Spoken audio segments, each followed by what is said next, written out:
नमस्कार, दैनिक shift time में आप सभी का बहुत बहुत स्वागत है। जिस तरह से आप जानते हैं आज जम्मू रियासी लोकसभा सीट से मतदान हो रहे हैं। हमने अलग अलग जगहों से आपको दृश्य बताया। इस समय सबसे अहम जो जगह है यहाँ पर आए गोरखा नगर में, जहाँ पर आप देख रहे हैं अगर बात करें धारा 370 और 35A के बाद गोरखा समाज को उनका अधिकार मिला है, उसी के चलते इन्हें जो वोटिंग अधिकार है वो भी मिला है कहीं ना कहीं। चलिए यहाँ पर इस समय पोलिंग बूथ में जहाँ पर राजीव चाड़क जी भी मौजूद हैं, यहाँ पर अन्य भाजपा के नेता भी हैं और यहाँ सामने भी आप देख रहे हैं। और ये से होते हुए यहाँ पर आप देख रहे हैं ये स्लिप्स दी जा रही है, उसके बाद जाकर ये अपना वोट कास्ट करेंगे। जी मैम, क्या कहना चाहेंगे? जी, आज मतदान हो रहा है और सभी को मैं अपील करती हूँ कि भाई ज़्यादा से ज़्यादा मतदान करें और उस प्रधानमंत्री को लाए जो विकसित भारत की बात करते हैं, उनको मत लाए जो विकलांग भारत बनाएगा। तो हमारी यही रुझान है कि और सभी हमारी जितनी महिलाएं हैं, बुजुर्ग हैं, बच्चे हैं, सभी वोट डाल रहे हैं और ज़्यादा से ज़्यादा मतदान कर रहे हैं। और वो कह रहे हैं कि जो राम को लाए हैं हम उनको लाएंगे, उनका सभी का यही कहना है और बड़े खुशी हर्षोल्लास से आ रहे हैं और मतदान कर रहे हैं और मोदी जी को मतदान कर रहे हैं। चलिए, ये मोदी जी के लिए मतदान हो रहा है। चलिए इनसे जानते, कहा इन्होंने कि जो राम जी को लाए हैं हम उनको लाएंगे। इस समय राजीव जी भी हमारे साथ, राजीव चाड़क जी भी हैं यहाँ से। चलिए जानते हैं राजीव जी क्या कहेंगे, क्या लग रहा है आज की इस लोकसभा सीट को लेकर? देखो, लोकतंत्र का सबसे बड़ा पर्व आज है, लोग इसमें भाग ले रहे हैं। पर मैंने बहुत से पोलिंग बूथ इस बाहू विधानसभा क्षेत्र के जो घूमे हैं आज, तो इसमें भाजपा जो है वो बढ़त में है। हमारे जो यहाँ के प्रत्याशी हैं श्रीमान जुगल किशोर जी, वो तीसरी बार हैट्रिक बनाने जा रहे हैं। एक बहुत बड़ी जो लोगों में उत्साह है वोट डालने का, आप देखेंगे बड़ी बड़ी लाइनें लगी हैं।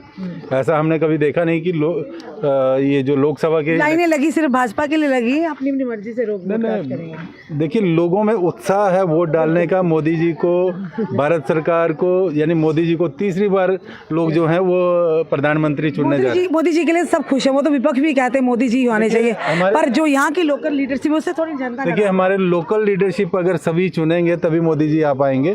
अगर हम पहले भी तो चुना था सर। हाँ, तो पहले भी चुना था तो उन्होंने एक करिश्मा कर दिखाया ना, विश्व नेता बने हैं। भारत एक विश्व नेता बना है। वो तो बिल्कुल सही, जनता भी जानती है, पर जम्मू कश्मीर की बात कर रहे हैं। जम्मू कश्मीर में नेताओं ने जनता के बीच इतना बड़ा बदलाव आ गया, शायद आप देखते नहीं। हम देखते हैं, हमें ज़्यादा पता है कि IIM बना, IIT बना है और साथ ही साथ कहेंगे कि एम्स बना, हमारा इतने फ्लाईओवर्स बन रहे हैं, रिंग रोड्स बन रहे हैं, पर उसके साथ साथ युवा परेशान है, बेरोजगारी सर चढ़कर बोल रही है। देखिए, एक मुद्दा है ये, और जिसकी वजह से युवा नशे में चलते जा रहे हैं सर। नशा घर घर पहुंच चुका है। क्या कभी किसी नेता ने दरवाजे पे आके पूछा कि आपका बच्चा अगर नशे में है, नशे में पड़ चुका है, बेरोजगारी सर चढ़कर बोल रही है, उसके पास हमारे पास समाधान है, हम कंधे से कंधा मिलाकर साथ खड़े हैं? कभी पूछा? ये आपकी बात नहीं, सिर्फ भाजपा के नेताओं भाजपा नेताओं की बात नहीं। मैं खुद पोस्ट ग्रेजुएट हूँ, मेरे 8 भाई बहन हैं, सभी ग्रेजुएट पोस्ट ग्रेजुएट हैं, किसी को नौकरी नहीं मिली। तो क्या हम नशे में आ गए क्या? नहीं, मैं सवाल पूछ रही हूँ। नशा फिर पहुँचा? नशा समाधान नहीं। जम्मू कश्मीर में बेरोजगारी के साथ क्यों जोड़ते हो नशे को? नशेड़ी जो है उन्होंने नशे की तरफ जाना है। ये एक मानसिकता होती है नशे की।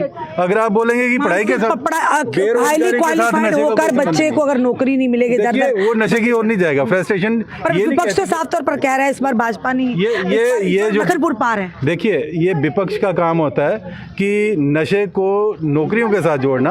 अगर इतने प्रोजेक्ट्स आए हैं तो वहाँ पर जो लोग काम कर रहे हैं वो कहाँ से आए? वो कोई विदेश से थोड़ी आए, वो भी जम्मू के ही हैं। अगर IIM में मुलाजिम लगे, IIT में मुलाजिम लगे, ये नेशनल हाईवे बना है, एम्स बना है, उसमें जो एम्प्लॉयमेंट हो रही है वो कहाँ कोई विदेश से लोग आ रहे हैं? पाकिस्तान से वो जम्मू। अगर वाकई हो रही है, युवाओं के नाराज होने का ये नहीं, ये एक भ्रम फैलाया जाता है, जो विपक्ष की तरफ से भ्रम फैलाया जाता है। इतने जो प्रोजेक्ट्स आए हैं उनमें जो काम कर रहे हैं वो जम्मू के ही युवा है, कोई बाहर से कोई युवा नहीं आया है। चलिए, सर कह रहे हैं जम्मू के युवा अगर हैं तो आप प्लीज़ कमेंट बॉक्स में ज़रूर कमेंट करिएगा सर। आज की लोकसभा सीट के लिए मैं आपको बोली कि एक तरफ है भारतीय जनता पार्टी के जुगल किशोर शर्मा जी, दूसरी तरफ रमन भल्ला जी। भाजपा भी कह रही है इस बार हमारी जीत है और कांग्रेस भी कह रही है हमारी। देखिए जी, रमन भल्ला जी रेवेन्यू मिनिस्टर रहे, बहू फोर्ट के जितने भी यहाँ इलाके थे, लोगों की गुरदौरियाँ हुई थी, लोग मकान बनाए हुए थे, उन्होंने रेवेन्यू मिनिस्टर रहते हुए यहाँ सभी की गर्दौरियाँ काट के सभी ज़मीन JDU के हवाले कर दी, लोगों को बेघर कर दिया। इससे ज़्यादा रमन भल्ला क्या विकास कर सकते हैं जम्मू का?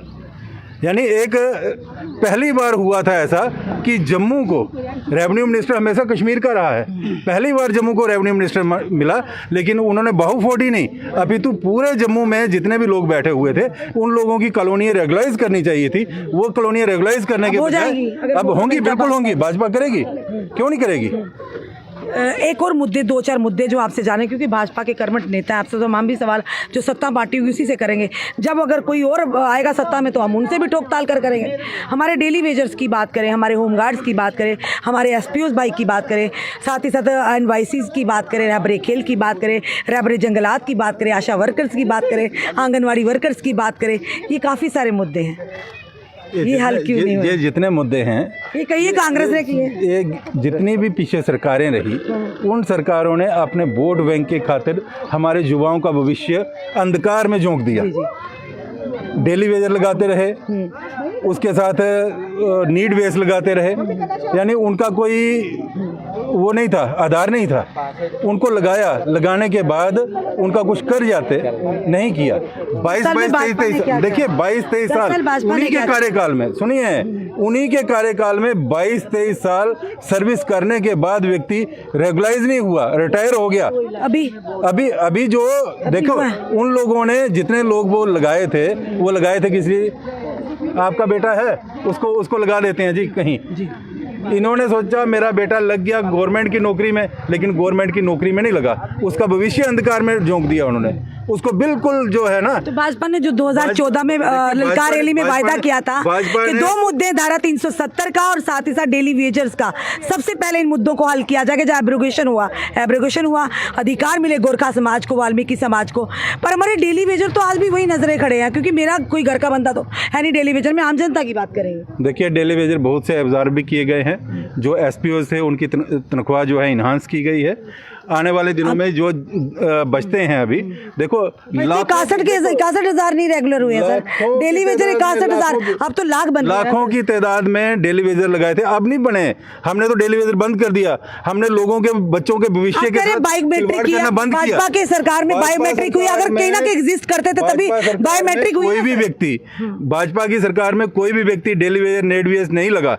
हमने बच्चों के जो भविष्य है उसके साथ खिलवाड़ करना बंद कर दिया। अब कोई वायदा जो किया था सर, जो वायदा किया है, भाजपा जो कहती है वो करती है। 10 साल तो हो गए, और कितने 10 साल के डेली वेजर तो ऊपर भी 3 साल हमारी सरकार नहीं रही। अब केंद्र सरकार जम्मू कश्मीर के मसले नहीं हल करेगी, ये मसले ये जम्मू कश्मीर का प्रोटोकॉल है, यहाँ हमारी सरकार आएगी, पहले नंबर हम डेली वेजर को ऑब्जर्व करेंगे। सरकार आने के बाद बिल्कुल सरकार आएगी तभी हो पाएगा ना, क्योंकि देखिए वायदा जब था प्रचंड बहुमत के साथ, जुगल किशोर शर्मा जी हमारे माननीय प्रधानमंत्री जी ने मंच साझा किया था ललकार रैली में, आपको याद होगा 2014 में कहा था परमानेंट किया जाएगा अगर सरकार हमारी केंद्र में आएगी। तो अभी इस समय केंद्र शासित है, फैसले तो केंद्र के चलेंगे ना सर, फिर कैसे आप कहते हैं? माननीय गृह मंत्री जी बैठे हैं, देखेंगे, होगा, अवश्य होगा यानी हाँ हो जाएगा, बिल्कुल होगा। चलिए और कितनी देर चलिए, तो जनता पर निर्भर है, चलिए देखते हैं, फिर भी चलिए। जनता पर नहीं, सरकार पर निर्भर है, सरकार की मानसिकता है, सरकार जो कहती है वो करती है। और ये मुंह से बोल रहे सरकार की मानसिकता है, तो फिर 10 साल में क्यों नहीं किया सर, ये सवाल रहेगा हमारा। चलिए, ये सर कहते हैं कि हमारा काम है सवाल करना, सत्ता पक्ष में कोई भी होगा हम उनसे सवाल करेंगे।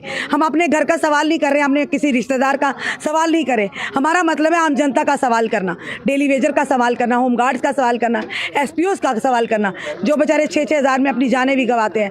होमगार्ड 2700 रुपया पर मंथ ले रहे हैं, डेली वेजर 9,000 में घर चला रहे हैं। पूरी 90% लगभग हमारे विभागों में डेली वेजर्स काम कर रहे हैं। अभी भी कहते हैं कि भाजपा ने करना, कब करना ये हमें नहीं पता, पर हाँ ये ज़रूर कहेंगे कि जो भी जनता के मुद्दे होंगे हम हर एक से पूछेंगे, चाहे वो पक्षी हो या वो सत्ता पक्ष के नेता हो। आपने क्या किया, आपने क्या किया था, आप क्या कर रहे हैं, ये सब हमारा काम है सवाल करना। चलिए आज का दिन देखते हैं, ऐतिहासिक दिन रहेगा उन लोगों के, उन नेताओं के लिए जिनके हक में जनता वोट करेगी और जिसका रिजल्ट जो 4 जून को आने वाला है। और आज जो कि जम्मू रियासी लोकसभा सीट के मतदान हो रहे हैं, भारी मात्रा में लोग घरों से बाहर निकल रहे हैं, चाहे वो युवा हो, चाहे बुजुर्ग हो, सीनियर सिटीजन हो, चाहे युवतियां हो, और 18+ हो, वो निकल रहे हैं और वोटिंग कर रहे हैं अपने मताधिकार का, यानी कि वो यानी उसका पालन भी कर रहे हैं और इस्तेमाल भी कर रहे हैं। माई वोट माई राइट, ये आपका अधिकार है। तो चलिए देखते हैं आने वाला समय क्या पिटारी खुलेगी, किसके सर पर जीत का सहरा होगा, ये आने वाला समय बताएगा, यानी 4 जून तय करेगा। आपका कमेंट, आपके सुझाव हमारे लिए बड़े ज़रूरी हैं। इस वीडियो में ज़रूर कमेंट सुझाव भी दीजिएगा, इस वीडियो को ज़्यादा से शेयर भी कीजिएगा। जुड़े रहिए ऐसे हमारे से अगले अपडेट के लिए। जय हिंद, जय भारत।